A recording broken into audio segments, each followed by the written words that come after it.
तो चलिए आगाज करते हैं बुलेटिन का बड़ी खबर के साथ। आज 5 राज्यों में वोट काउंटिंग है। 5 राज्यों में चुनावी नतीजों का ऐलान होगा। बंगाल, असम, केरलम में काउंटिंग, पुडुचेरी और तमिलनाडु में भी काउंटिंग होगी। सुबह 8 बजे से काउंटिंग शुरू हो जाएगी। सबसे पहले होगी पोस्टल वोट की गिनती और उसके बाद ईवीएम काउंटिंग की शुरुआत हो जाएगी। तो आज का दिन बेहद महत्वपूर्ण है और आज के उत्सव की तैयारी तमाम राजनीतिक दलों के द्वारा की जा रही है। पश्चिम बंगाल की अगर बात करें तो पश्चिम बंगाल में टीएमसी और बीजेपी दोनों पूरी तरह से तैयार हैं और अपनी अपनी जीत के दावे कर रही हैं। केरलम में भी लगातार सबकी नजरें टिकी हुई हैं डीएमके के ऊपर। उसके अलावा अगर असम की बात करें तो असम में बीजेपी क्या हैट्रिक अपनी बना पाएगी, क्या जीत का जो सिलसिला है वो एक बार फिर से असम में जारी रहेगा, उस पर सबकी नजर टिकी हुई है। पुडुचेरी और तमिलनाडु में भी लगातार सियासी सरगर्मियां देखी जा रही है। हालांकि जो पश्चिम बंगाल और असम के चुनावी नतीजे होने वाले हैं उसके ऊपर खास तौर पर सबकी नजरें टिकी हुई हैं। वहां से लगातार बयानबाजी भी देखी गई और आज सुबह की भी अगर बात करें तो पश्चिम बंगाल की कई जगहें ऐसी हैं जहां पर वोटों की गिनती होनी है। उससे पहले टीएमसी और बीजेपी के जो कार्यकर्ता हैं वो आमने सामने नजर आए, एक दूसरे के ऊपर आरोप लगाते हुए भी नजर आए। तो सुबह 8 बजे से काउंटिंग की शुरुआत होगी। 5 राज्यों में विधानसभा चुनाव हुए और आज नतीजों का दिन है। सभी पार्टियों की ओर से तैयारियां कर ली गई हैं।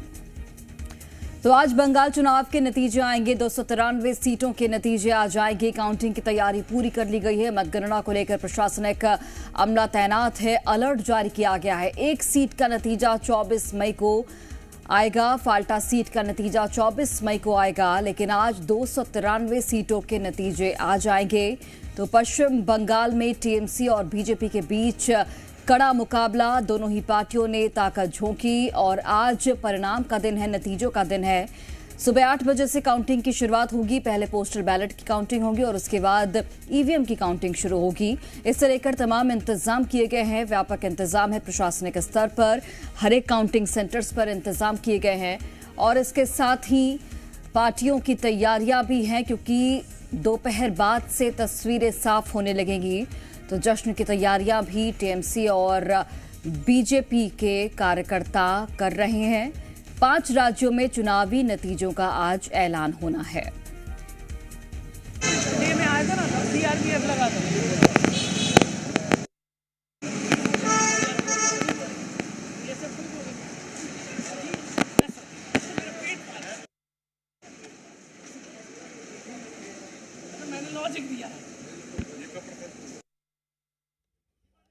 इस बार का चुनाव बेहद दिलचस्प और राजनीतिक रूप से अहम माना जा रहा है, क्योंकि इसके नतीजे कई बड़े दलों और नेताओं के भविष्य की दिशा तय करेंगे।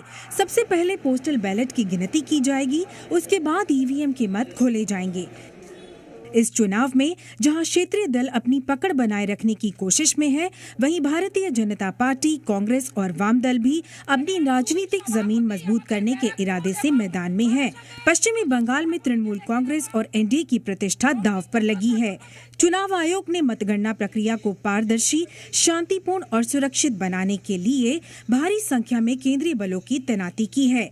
चुनाव आयोग ने 165 अतिरिक्त मतगणना पर्यवेक्षकों और 77 पुलिस पर्यवेक्षकों की तैनाती की है। काउंटिंग के लिए 3 लेयर सिक्योरिटी इंतजाम किए गए हैं। सीएपीएफ की 700 कंपनियां तैनात की गई हैं। मतगणना केंद्र पर सिर्फ अधिकृत लोगों की एंट्री की अनुमति दी गई है। चुनाव आयोग ने साफ किया है कि पुलिस पर्यवेक्षक किसी भी स्थिति में मतगणना कक्ष के अंदर प्रवेश नहीं करेंगे। उनका काम केवल बाहरी सुरक्षा व्यवस्था देखना और मतगणना को शांतिपूर्ण कराना है।